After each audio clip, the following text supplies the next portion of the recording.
Bismillahirrahmanirrahim. Assalamualaikum warahmatullahi wabarakatuh.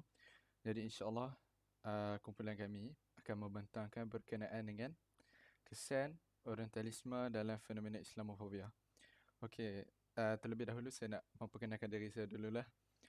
Saya selaku pembentang pertama untuk pembentangan kita pada hari ini, yang mana bernama Muhammad Alif Aiman bin Hazri, bernombor matrik kan 058011. Jadi insya-Allah tanpa melengahkan masa ayuh, kita sambung pada pembentangan ya.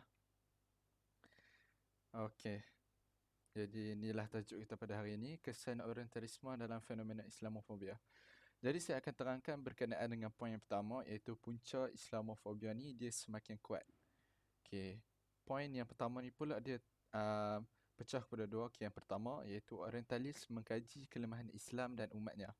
Jadi hal ni dia berlaku sebab apa? Sebab golongan orientalis ni dia nakkan tanah inilah negara-negara Islam. Seperti mana yang kita pun tahu, objektif dia pun, mereka ni ada objektif keagamaan mereka yang tersendiri.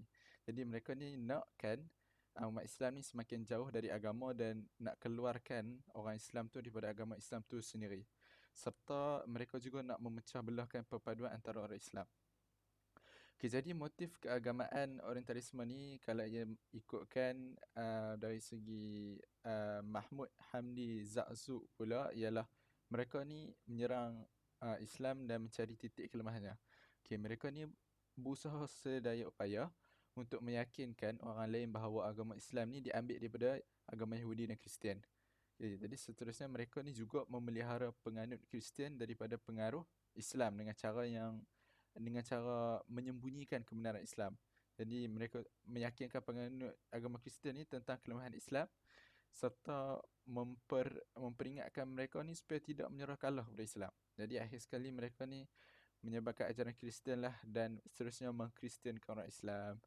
Jadi seterusnya orientalis menyebarkan kelemahan Islam mengikut kajian mereka. Jadi golongan orientalis ni mereka sebarkan kelemahan umat Islam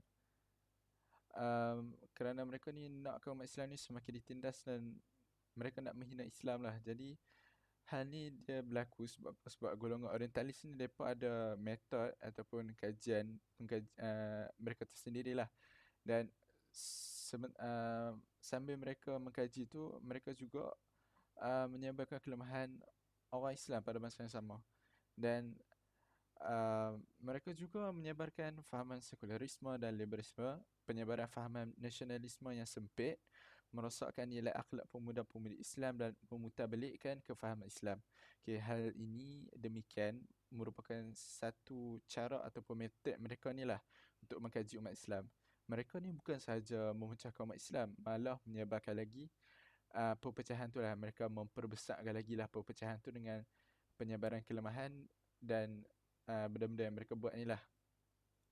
Jadi seterusnya saya nak sambung pula kepada poin yang kedua ni. Saya cuma sentuh poin yang kedua, lepas tu dia pecah kepada tiga. Saya cuma ambil isi yang pertama saja. Jadi poin yang kedua pula adalah agama Islam dipandang buruk. Jadi poin yang pertama poin kecil untuk agama Islam dipandang buruk ni, yang pertama iaitu orientalis memutabelikkan keindahan agama Islam.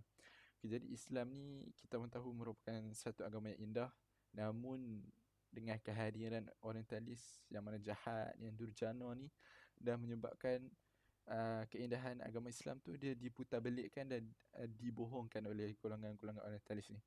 Jadi mereka ni memutarkan belik apa kan? Mereka memutarkan belik macam fakta-fakta macam sejarah Islam, tafsiran ayat Al-Quran, hadis-hadis Nabi SAW, dengan tujuan apa? Dengan tujuan nak mengelirukan umat Islam tu sendiri dan cuba untuk olah ayat-ayat Al-Quran tu berdasarkan kefahaman mereka, yang mana kefahaman mereka ni amatlah cetek dan tak merujuk mana-mana ulama Islam yang mana yang muktabar lah.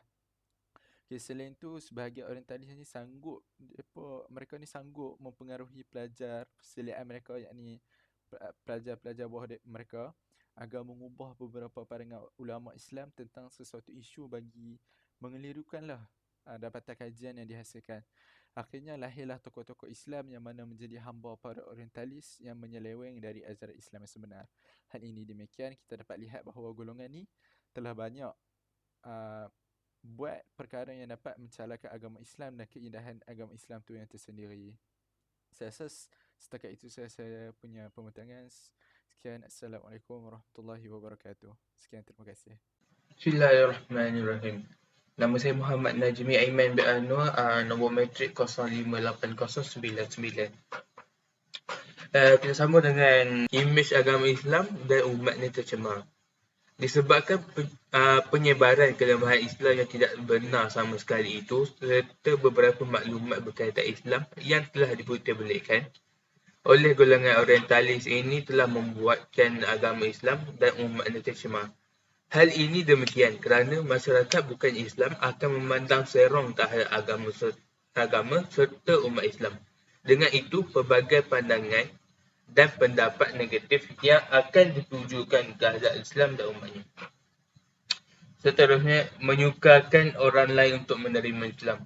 Apabila telah berlakunya pencemaran terhadap agama Islam serta umatnya, maka akan menyebabkan orang lain sukar untuk menerima Islam kerana pandangan negatif serta pandangan serong yang terpahat pada agama Islam.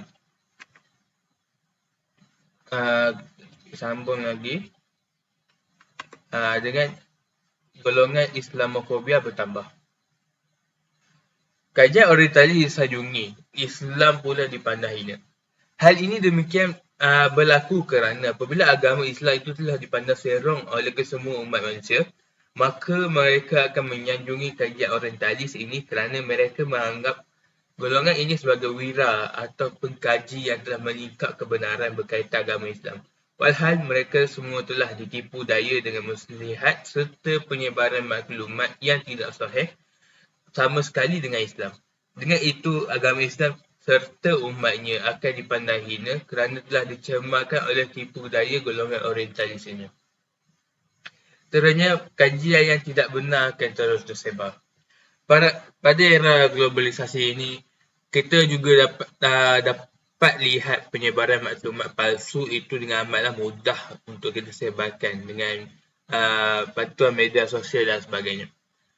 Begitu juga dengan kajian yang tidak benar ini amatlah mudah untuk terus tersebar. Bukan itu saja, orang yang berpegang dengan maklumat tidak sahih ini sudah tentu akan juga bertambah dari hari ke hari. Sebagai contoh, kita dapat lihat pada hari ini semakin ramai golongan Islamofobia yang wujud di kalangan umat manusia kerana mereka mengambil kajian orientalisme itu sebagai satu fakta yang benar dan sahih. Maka dengan itu, golongan Islamofobia ini akan terus bertambah dengan disebabkan penyebaran kajian yang tidak benar itu terus tersebar. Okey, itu sahaja pada saya. Sekian, terima kasih.